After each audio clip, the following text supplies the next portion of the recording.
So great. I think we'll get started. Thanks everyone for coming. My name is Dan Gottlieb. I'm a clinical informaticist and software development consultant. And for the last couple of years, I've had the opportunity to work with a number of folks in the FHIR community on the FHIR Bulk Data API. So really excited to have a chance to talk about it today. I want to be clear that though I'm presenting this, this is really the work of many people in the FHIR community, including my co-lead Josh Mandel, the Argonaut project, the HL7 organization, and the Smart Health IT project at Boston Children's. So really the work of many people over many years kind of went into this API. Let's see. And so we have a somewhat ambitious agenda kind of given the time, so we're going to move really fast and hopefully be able to cover everything. We're going to start by talking about kind of the goals of the FHIR Bulk Data API and why we need it, talk about the technical architecture, and we'll go into some depth on kind of the transaction flows there. And I'll highlight where I can what's been added in version 2. So in November of last year, we published an updated version of the Bulk Data API that incorporated kind of what we've learned from early implementations. And so I'll highlight some of those items that were added. I'm going to talk a little bit about some really great open source tools that are available for testing against this API and building against it. Talk about adoption, so kind of where we are, how real is this API, what you can use it for today. And then kind of at the end, we'll close with next steps, how you can get involved, and where we're going with maybe future versions. So when I think about FHIR APIs, I often think about kind of 3 levels of data. The smallest kind of chunk of data would be data on a single patient. So you might imagine a risk calculator that's a smart on FHIR app and embedded in an EHR, where you just want to pull a couple data elements for a single patient. And the FHIR REST API works amazingly well for that. And the FHIR REST API, if folks aren't familiar, is kind of the most common FHIR API. So often when you think of just a FHIR API, that's the API. And that works great for small amounts of data. Kind of the next level is panel level. So if you think about that same risk calculator, maybe a clinician wants to look across all of their patients and see who the highest risk patients are. And so that's kind of panel level data where you might be pulling data on 1,000 patients. And for those types of queries, the REST API works, but you have to start to be a little careful about limiting the data elements you request and being clever about search parameters so that you don't get back too big a data set to process in your application and it's not too slow. But when you start to get into population level data, so moving data from 100,000 patients or 1 million patients, potentially billions of FHIR resources, the REST API starts to break down. And that's where the FHIR Bulk Data API is really designed to target. So those cases where you want to move data on a population of patients. And there are a number of cases where you might want to do that. So I won't go through all of these in the interest of time, but I wanted to highlight a couple use cases. I think one really common one is moving data into a data warehouse. So you have data in an EHR or in a claim system or in multiple EHRs, and you want to move it into a data warehouse so you can do queries against it.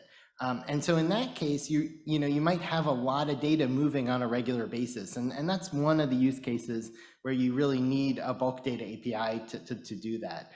Another really common use case now, and it's becoming more common, is wanting to do machine learning on a cohort of patients.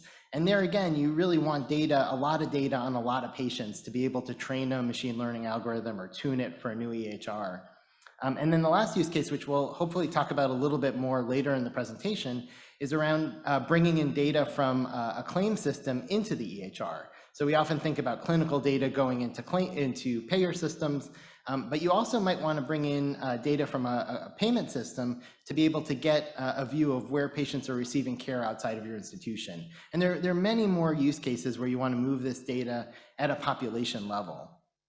And so the Bulk Data API, we tried to take existing building blocks in FHIR, not create too much new stuff, but really arrange them in such a way that they support these types of use cases. So we use standard FHIR resources as your data model, so nothing really changes there. We leverage the FHIR Operations API to have a standard way to kick off these exports, so it's not different for every system. And then we use a standard called Smart Backend Services Authorization, which is a machine-to-machine OAuth profile to be able to have a security model that's the same, again, between systems, so that once you have developed a client or figured out how to do a bulk data export from one system, you can apply those same pieces onto other systems as well. I think it's also important to talk about scope. So, moving data around and transforming data is a huge problem, and the bulk data API targets a pretty small piece of the overall challenge. And so some of the things that we specifically left out of scope are on the slide. One of them is legal framework for sharing data between partners. So the bulk API is a technical specification, and it assumes that the person sending the data and the person receiving the data both have rights to access that data. So kind of out of band, we're assuming that any business associates agreements, service level agreements, data use agreements have been executed between the parties. And there's actually kind of a neat place in the transaction flow to do that. I'll talk about that a little later. Another thing that's kind of out of scope, at least for the current versions of the bulk API, is real-time data. So this is really kind of a batch type of transaction where you're moving data in files on a regular basis rather than kind of through a streaming method. That said, there are methods there's the opportunity to use other pieces of FHIR to kind of supplement a bulk data export. So you could imagine a care management system where every night you get a bulk download from your EHR or multiple EHRs of kind of a backload of data on the patients in the EHR. But then when a care manager pulls up an individual patient, it executes a synchronous FHIR call to see if there's been any updates in the last day. Gino's gave a talk on subscriptions today. FHIR subscriptions have been receiving a lot of work, and there's another way you could kind of get data updates to see if anything has happened with these patients between your bulk imports. Patient matching is also a really interesting area of work, and the bulk data API doesn't directly address that.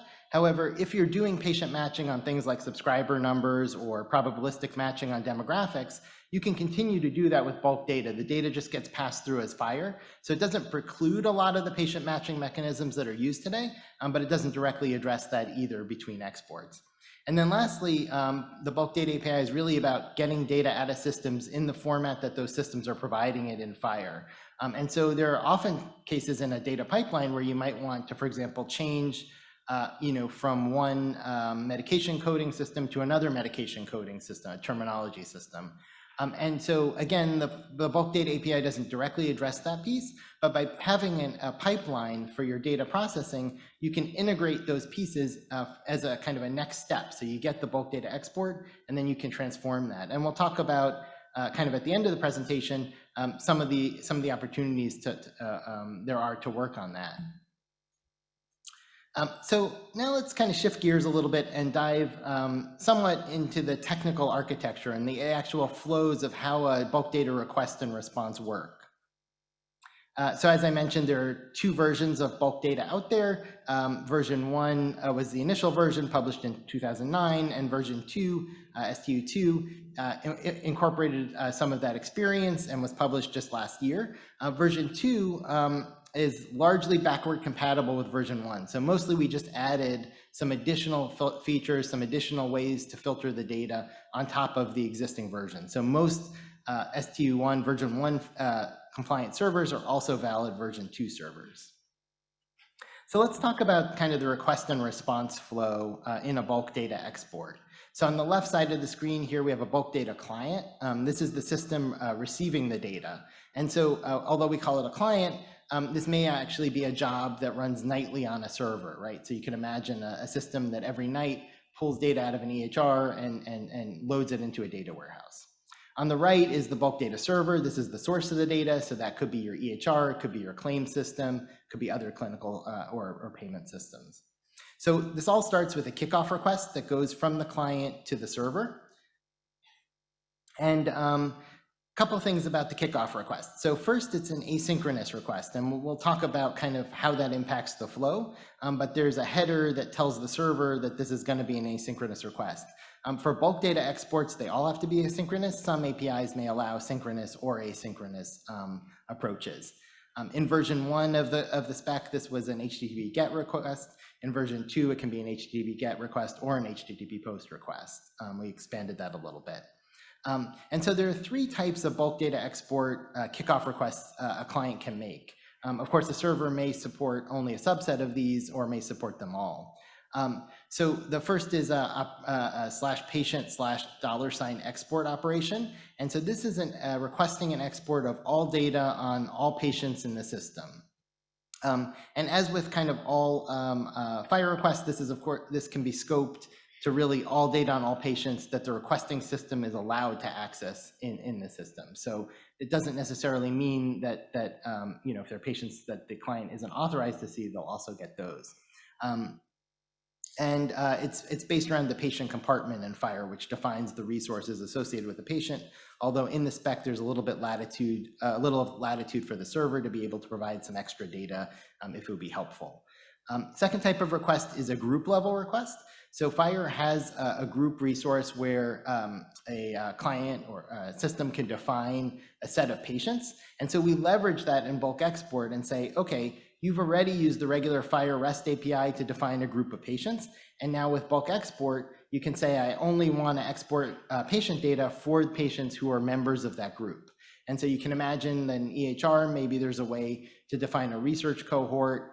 And then you might want to export just data on that cohort on a regular basis into a system for a study. Or these can even be dynamic. So a group might be all members in a plan, and that might be queried dynamically when you make the request rather than being a set of predefined members. And then the last type of bulk data request is all data, or bulk data kickoff request is all data on the server. This is just at the root level of the server instead of at the patient level. And the distinction here would be things that aren't associated with a patient in a server. So something like a value set in FHIR. If you wanted to get that, you would make this type of request rather than a patient level request. And this was added based on community feedback as a way for folks to back up or transfer data between servers. So it's a little bit more comprehensive. There are a number of parameters that you can include with your bulk data request to limit it in different ways or to alter it in different ways. One of them is output format. So as a base level, all bulk data servers need to support the NDJSON format, and we'll take a look at what that looks like in just a little later in the presentation. However, servers can also support other formats. So a server might support a binary format like Parquet. And so for servers that support other formats, the client can specify which format they want the ultimate data to be returned in. Second parameter, this is a really important one, is _since. And so this lets a client request only data that's been modified since a particular date. So if you think about a use case where you're doing nightly bulk data pulls to load into another system, you really only want data that's changed since your last pull. And there's some mechanism on the response to kind of give you the date, the timestamp to put into this. So we'll look at that too. Third parameter that's really useful is _type. This lets you specify the FHIR resources you want in your export. So if, for example, you have a system that only needs to load patient demographics, you could limit your export to just patient resources rather than getting all data about a patient. And then an experimental filter type that's been implemented in a couple servers is _type filter. This lets you use search parameters from the FHIR REST API to filter your bulk data requests. So if you want to limit the amount of data that's being returned, this provides a mechanism to do that.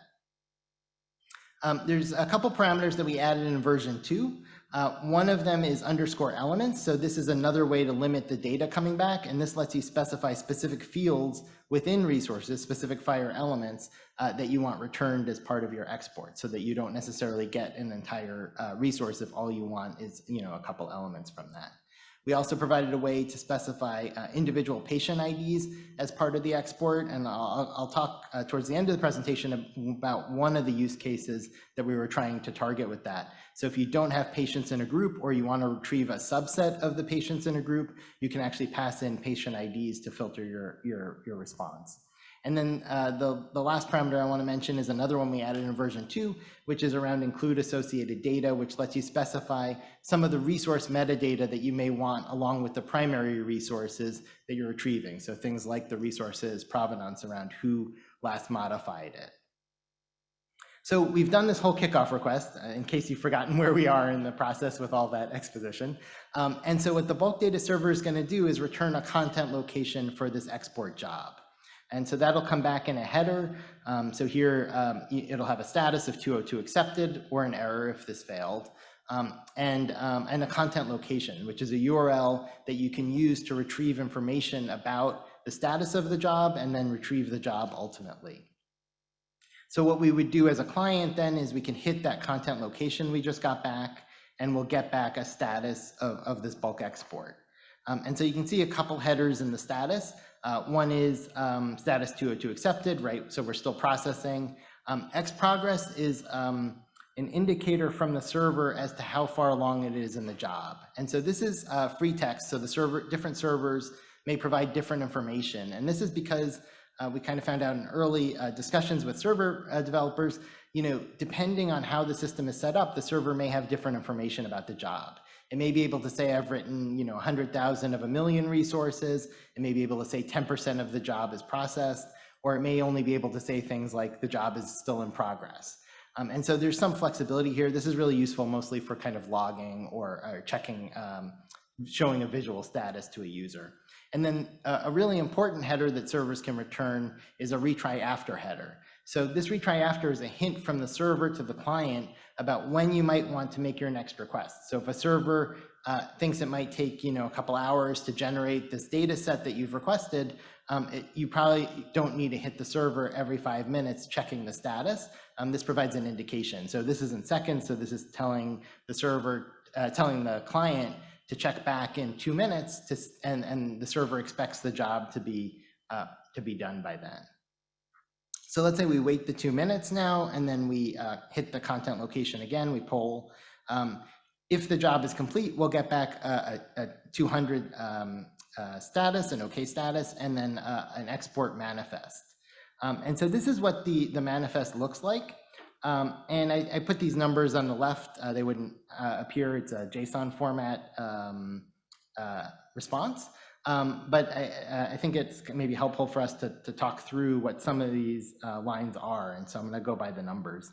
So line 1 is that transaction time that I kind of alluded to when we were talking about the underscore since parameter. So this is the server snapshot of saying all the data I'm providing you has been updated up to this time. And so then what you can do as a client is when you make your next request, maybe on the next day, you can provide this time back as your underscore since value to say, only give me data that's been modified since the last time I retrieved data. The request parameter is the URL that you hit. That's less useful now that we allow post requests and probably will be taken out in a future version. Line 3 there requires access token, indicates to the client whether retrieving these files should use the same authorization as the original request. So in some cases, some servers want to provide the data at a high entropy URL like an S3 signed bucket.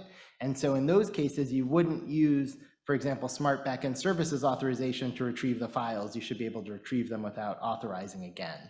And so that's what that parameter indicates. Section 4 here is the output array, and this is really kind of the core of the response. These are the actual data files that you've requested with the data that you asked for in your kickoff request. And each of these files will only have one resource type in them. This was something that folks who were doing a lot of ETL requested, but the server can split the response into multiple files. So here we have 2 files of patient resources and 1 file of observation resources. So the server can provide more than 1 file, but each file is only going to have a single data type in it, a single FHIR resource type. Section 5 was one we added in version 2 in response to feedback.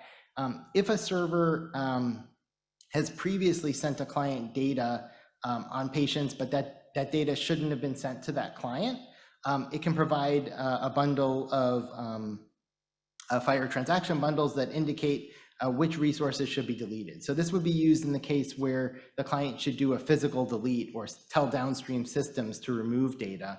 So it wouldn't necessarily be the case if in FHIR it's a logical delete. So if it's something like entered an error, you would just pass the updated resource with the status of entered an error. But if it's something the client shouldn't have retrieved, then you might put it in this deleted NDJSON file.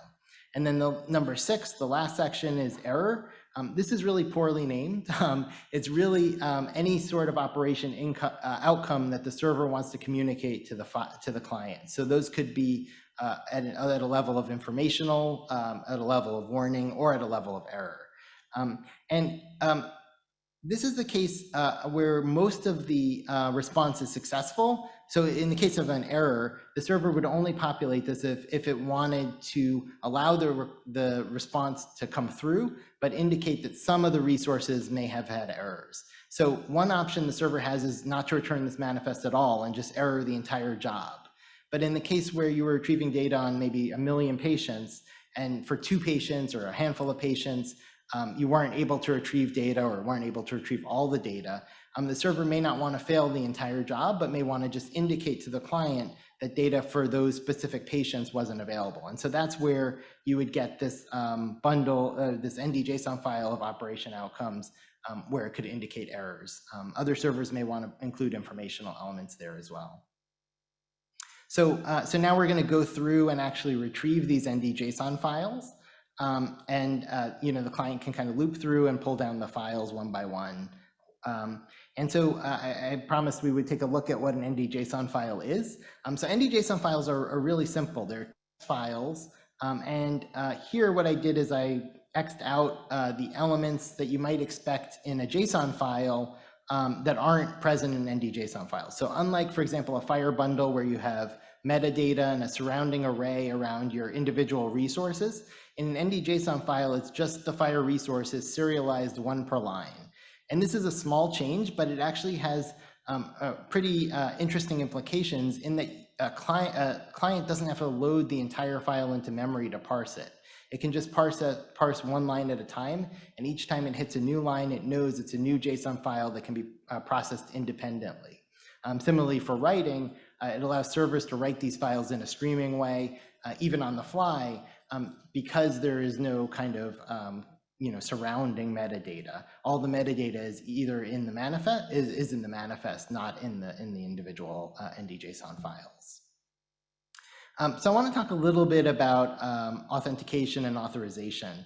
So we just talked about a bunch of requests and responses that are going back and forth with the server, but of course we're dealing with patient data, so there has to be some way of making sure that this is a client that can actually access this data.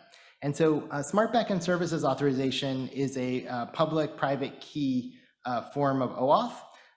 And so if you're familiar with kind of the standard Smart on FHIR app launch specification, in there, a user logs in the middle and clicks an authorize button and allows the flow to continue. Here, this is really designed for machine-to-machine communication once it's set up. So there's an initial setup step, and then a client can sign a token request using its private key. During the setup step, I forgot to mention, the client registers its public key with the server and gets back a client ID. And then during the token request, the client uses that client ID and signs a token request using its private key, and the server can send back a short-lived token. And if during the process that token expires, the client just requests a new token. So there's no concept of a refresh token like there is in kind of a user-facing Smart on FHIR authorization. So let's look at kind of how this looks as a flow. There's this initial step where you might have a business analyst working with whoever is developing the client to do that initial setup step. This is kind of where I'd mentioned is a great place to make sure you have all your legal agreements in place before providing back that client ID as part of this registration step. Alternatively, you can do that kind of out of band and even have a self-service portal where clients can kind of register themselves with your server. But this is kind of a one-time step. So this happens initially, and then kind of prior to making all those HTTP requests we talked about, the client would then do that signed token request to the bulk data server and get back a short-lived token. And that may happen once if the bulk data export is really fast, but might have to get repeated throughout the process if it takes a while. So we went through that in some depth, but not an enormous amount of depth. If you're planning to stick around for the Let's Build session, we'll be going through a Python notebook that kind of goes through the bulk flow in a lot of detail, as well as kind of takes us into SQL exploration. If you're on the virtual event or have early dinner plans and want to head out, I put the link to the tutorial here as well. And then there were 2 enhancements in version 2 I wanted to highlight because I think they're kind of reasons that are two use cases really that caused the development of a cluster of these features. One of the things we added in version 2 was a way to get historical data for patients who have moved into a group. So if you think about a system that's retrieving data on a regular basis, for example, for all patients who are members of a particular payor plan, in that case, you're using the since parameter and you're requesting only data that's been updated since your last pull. Well, that may be fine in some situations, but in some situations, you may actually want the historical data for patients who are new to the group. So if a patient switches payors, you want to get that patient's entire history while still only getting updated data for the rest of the patients in the group. And so we addressed that in two ways in version 2 of the spec. The first is that we loosened the language around underscore since. So if it's something like a patient moving into a particular payor plan, the server knows when that happened as an event date. And so the server can just say, oh, for these new patients, I know you're only requesting modified FHIR resources since a particular date, but I know that these patients have moved in, so really to you, all of their old data is also modified, so I'm just going to pass that along. So we loosened the conformance on that. But there are cases where the server isn't really tracking who's moving in and out of a group. So if you imagine a group that's, for example, all diabetic patients at a healthcare institution, in that case, the server might just be doing a query for all patients with a particular code and returning those as the group. And so in those cases, we added the underscore elements parameter and the patients parameter to support a model where the client keeps track of the patients that it's previously retrieved data for, and then can make a very small request using the underscore elements just to get a list of the patient IDs that are in the group now, and then can make two requests. The client can request only modified data for patients where there's already historical data stored, and then can use the patients parameter to request full data for only those patients who are new to the group. So we support kind of two ways of doing that depending on server capabilities. Another feature that we added in, or we more tightly defined in version 2, is around handling attachments. So if a patient might have, for example, PDF files associated with their medical record. And so in version 2, we allow two ways of kind of sending those to a client. One way is to base64 encode the data and just shove it into your NDJSON file as part of a FHIR resource. And so that's really simple. Nothing really has to change from a client perspective there. But that doesn't work super well for very large data files because your NDJSON files will get huge and it's not an incredibly efficient encoding. So another option that we allow is basically to have a URL to the file and to allow clients to retrieve those files kind of by parsing through the NDJSON, finding the URLs for attachments that the client is interested in, and then pulling those down. And under the spec, we kind of require that servers provide those using the same authorization approach as the rest of the files. So there doesn't need to be some elaborate workaround for clients to be able to pull down this data. So shifting gears a little bit, I wanted to talk about some open source tools for working with this spec. So my favorite tool is the Smart reference server implementation. So this is maintained by the Smart Health IT team at Boston Children's Hospital. And it's a bulk data server that's really designed for testing bulk data clients. So what's neat about this server is it's fully configurable. So you can tell the server, I want you to have data on 1,000 patients, or I want you to have data on 1,000,000 patients, or I want you to respond to my request quickly, or I want you to respond slowly. Or you can even say, like, I want you to inject an authentication error at this point in the process, or to fail at this stage. And so it's a really neat tool for testing clients. The only caveat is that all the data is synthetic and also repeats. So it'll alter the IDs on the FHIR resources, but if you're trying to test, for example, a ML algorithm, you wouldn't want to use this data because it'll be too similar. The Smart team also maintains a bulk data client, and this has grown a lot in recent years. It was originally kind of a sketch of a bulk data client, but is now actually a client that you could probably use as a starting point of a production client. This is written, I think, in TypeScript now and runs on top of Node.js, but is a great either starting point, guide, or client that you might want to deploy standalone. The ONC, the Office of the National Coordinator for Health IT in the United States, maintains a testing tool for the bulk data specification, and there's two versions of this tool.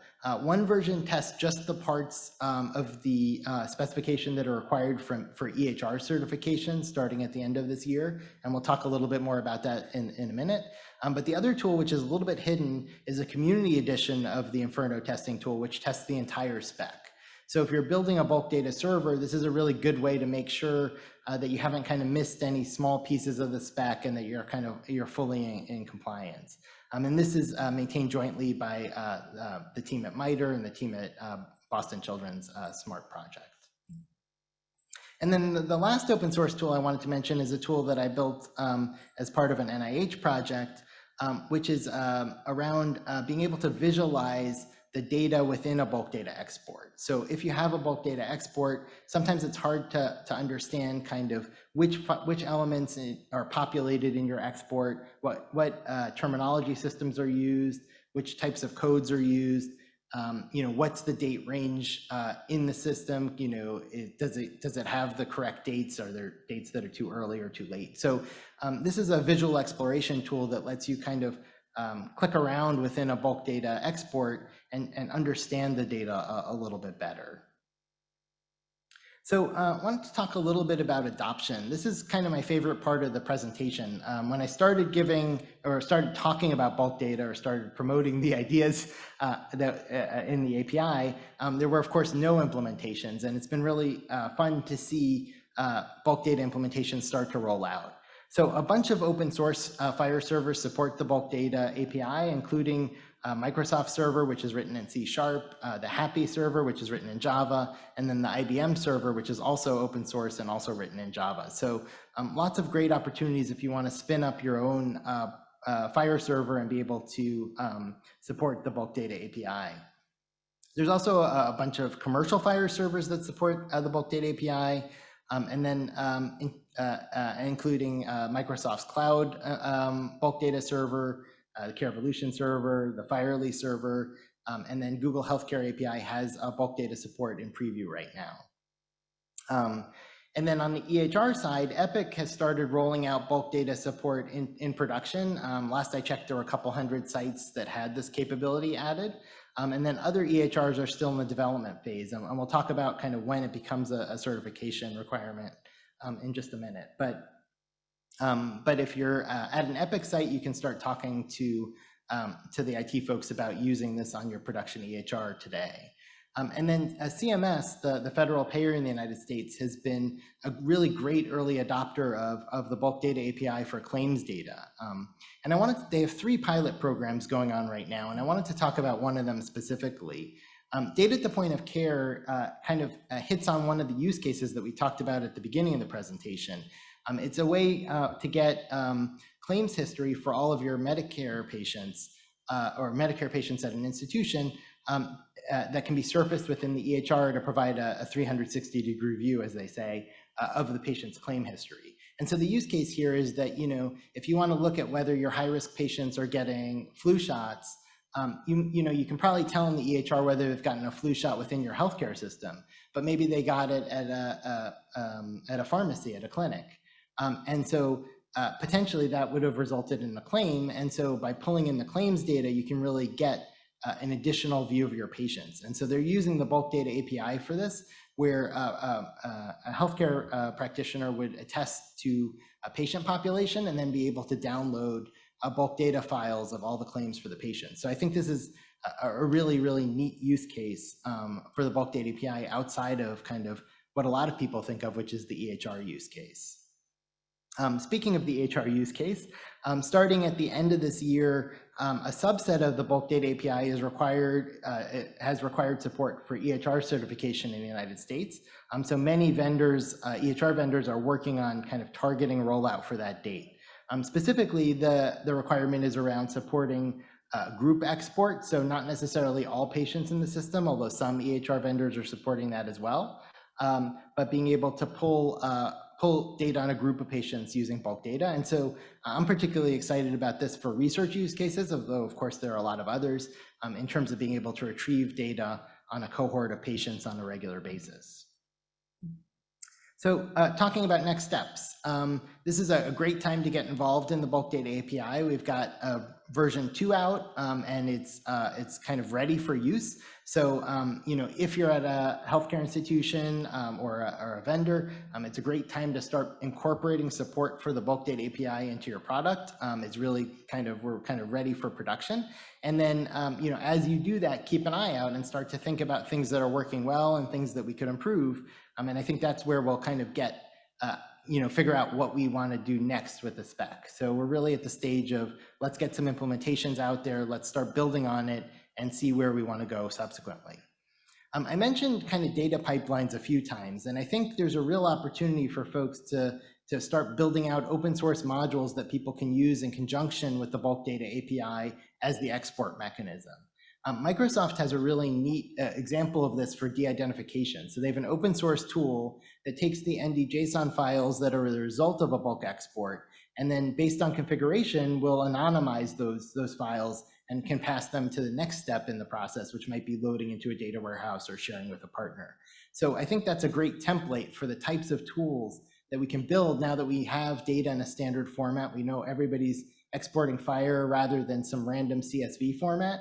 And we know that a lot of them will be in the simple to parse text format NDJSON. And so I'd love to see more work happening around building modules to do data filtering.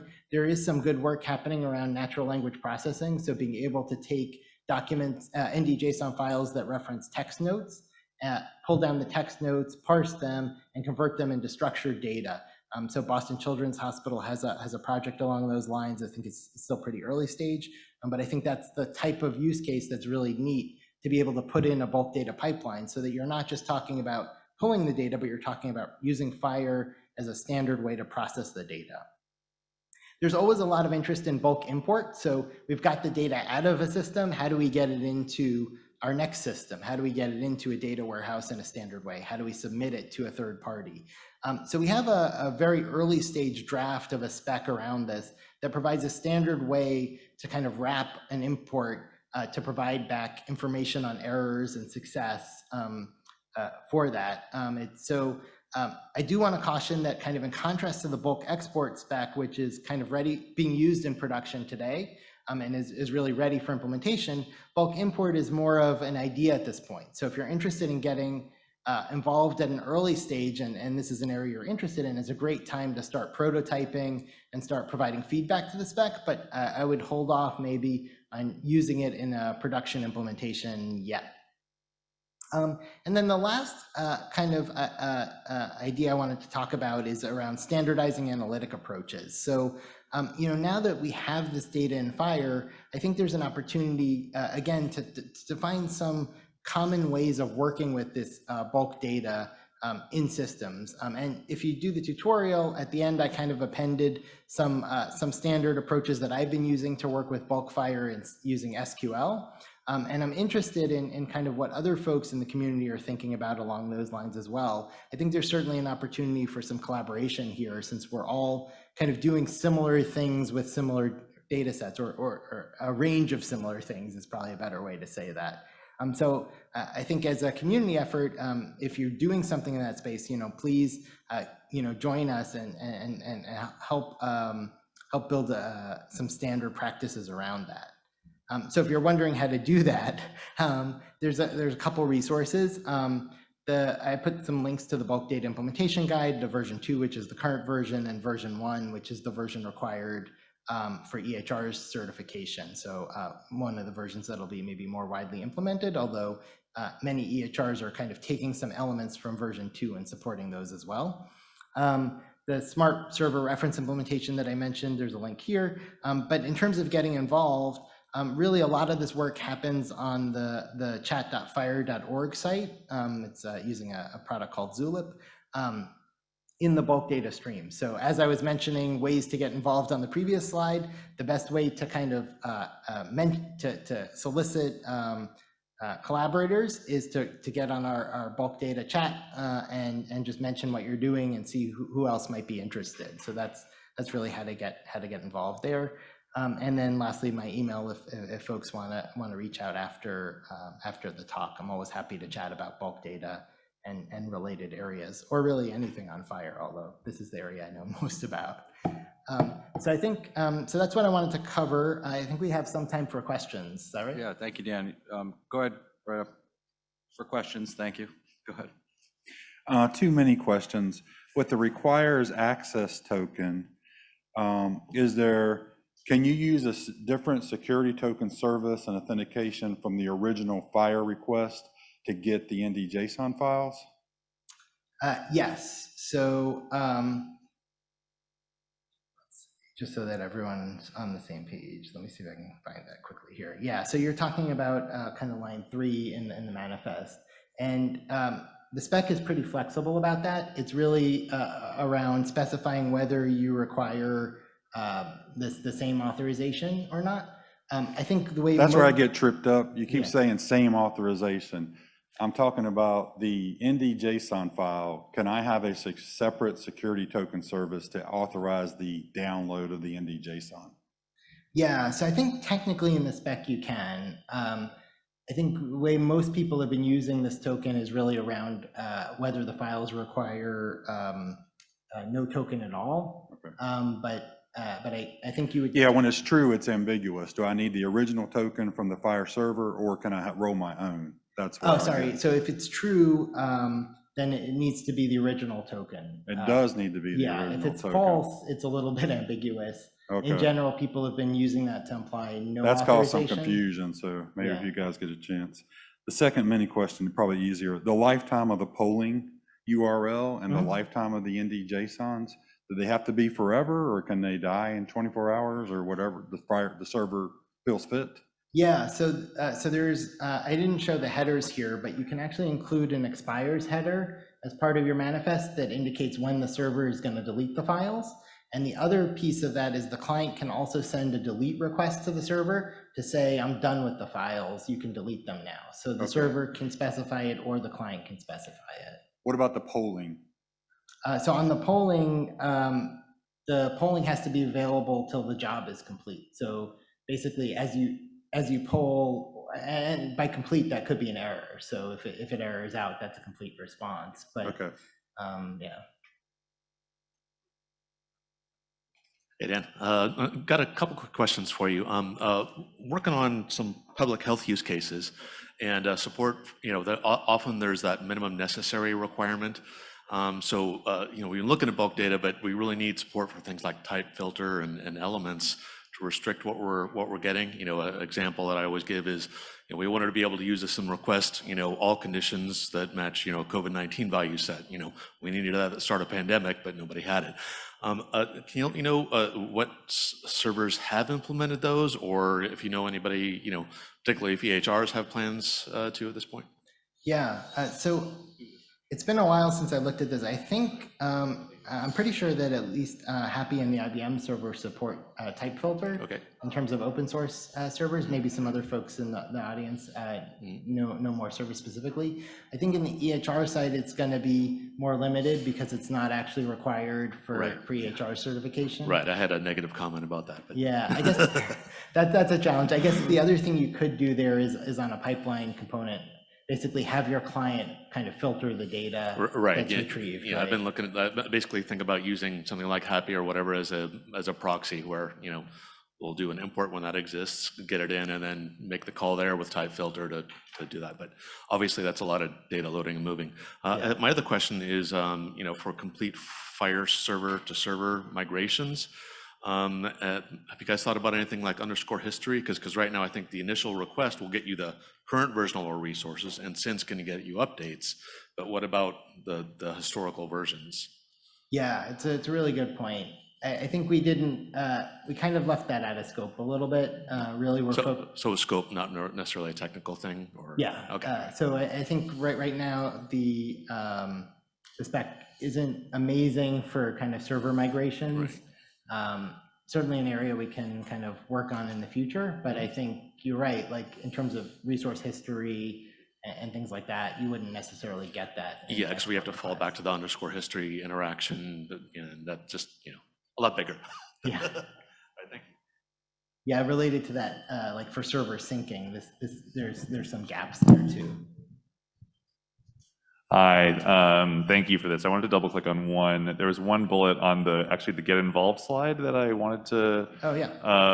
ask more about. So you mentioned open source, uh, open source modules for like things like de-identification, filtering, NLP, and their connection to bulk FHIR. But you said you didn't say like implementation guides. Like you said like modules, and so I'm not really sure. Could you just say a little bit more about what form those are taking, what their connection to bulk FHIR is? Yeah. It's a really good question because I was a little ambiguous there. I guess at least on the de-identification, on the anonymization side, it's actually an executable program that Microsoft built that ingests NDJSON files and generates NDJSON files. So it's not a spec necessarily, but I guess what I find interesting is that, since we have somewhat standardized on NDJSON and on FHIR, we know a lot about the formats. And so if each module can kind of ingest stuff in that format and generate things in that format, then you can kind of plug them together very easily in a data pipeline. So it's less about additional standards or implementation guides, although I think that would certainly be a neat area to do it, and more just about the data formats being standardized enough to build pipelines.